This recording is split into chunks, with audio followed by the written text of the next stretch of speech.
இப்போ ஒரு இடத்துல இருந்தோம் அப்படின்னா இதுக்குள்ளே இருக்கோம் அப்படின்னா நமக்கு செலவு இல்லை. மனம் வந்து கண்டதில் போய் பதியாது.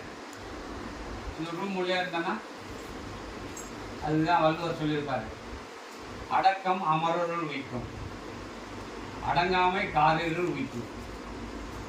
இதோட பொருள் என்னன்னா, ஒரு அடக்க ஒடுக்கமாக இருக்கணும். மனம் அடக்கம், உடல் அடக்கம். பலகாரு கையை வீசி கூட நடக்க மாட்டார், ஏன்னா அது கூட ஜீவன் செலவாகுன்ட்டு கையை இப்படி வச்சுருக்கேன். அதான் அடக்கம், தன்னடக்கம்.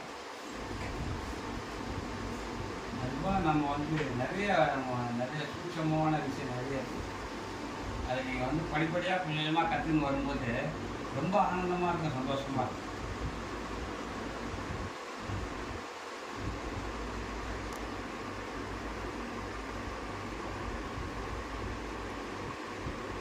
இப்போ இவ்வளோ தூரம் நம்ம பேசுகிறோம் பண்ணுறோம் இல்லையா, நீங்கள் வந்து யோசிப்பீங்க, இதுலேருந்து ஏதாவது உங்களுக்கு ஏதாவது கேட்கணும்னு தோணுதா? உங்களுக்கு ஏதாவது சந்தேகம் கேட்கணும்னு தோணுதா? நான் சொன்னதுலேருந்து எதாவது உங்களுக்கு கேட்கணும்னு தோணுதா? எப்படின்னா இல்லை, நீங்கள் சொல்கிறதுனா நான் அந்த பாட்டில் இந்த பாட்டு சாங் பாட்டுலாம் கேட்டிருக்கேன். எனக்கு வந்து நீங்கள் சொல்கிறதுலேருந்து எல்லாம் அது உண்மையாக தான் எனக்கு வேறு எனக்கு சந்தேகம் அளவுக்கு தான் நீங்கள் பேசுகிறேன். அதான் நீங்கள் சொல்கிறதெல்லாம் கரெக்டாக தான் கரெக்டாக இருக்குதுன்றது எனக்கு 100% ஓகே ஆகிடுச்சு. நீங்கள் கரெக்டாக ஆகிடுச்சா என்னன்னு தெரியணும்ல.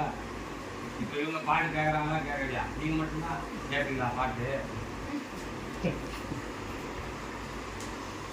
அவங்க பாட்டு கேட்பாங்களா கேட்க மாட்டாங்களா? அவங்க வேலை 7 மணி 8 மணிக்கு வருவாங்க. பாட்டு கேட்கணும் அங்கே ஓகேயும் நாங்கள் வேலை இருக்கும்போது பார்த்து பாட்டு கேட்குறோம்.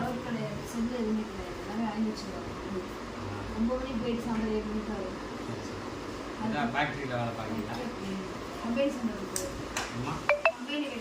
கம்பெனி வேலை. என்ன கம்பெனி? Tailoring, export.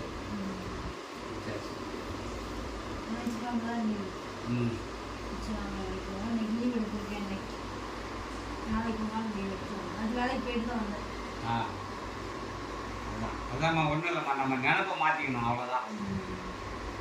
சொல்லுவாங்கள்ல, நினப்பு தான் பொழப்ப கெடுக்குது அப்படின்னு சொல்லுவாங்கல்லம்மா, அது 100க்கு 100 உண்மைம்மா. நம்ம நினப்பை மாற்றினா நம்ம பொழைச்சிக்கலாம், நம்ம சாக மாட்டோம். அப்போ நமக்கு நினப்பு தான் நம்ம பொழப்ப கெடுக்குது. அதுதான் நம்ம மாற்ற வேண்டியது, வேறு ஒன்றும் இல்லை. சிம்பிள் தான் விஷயம்.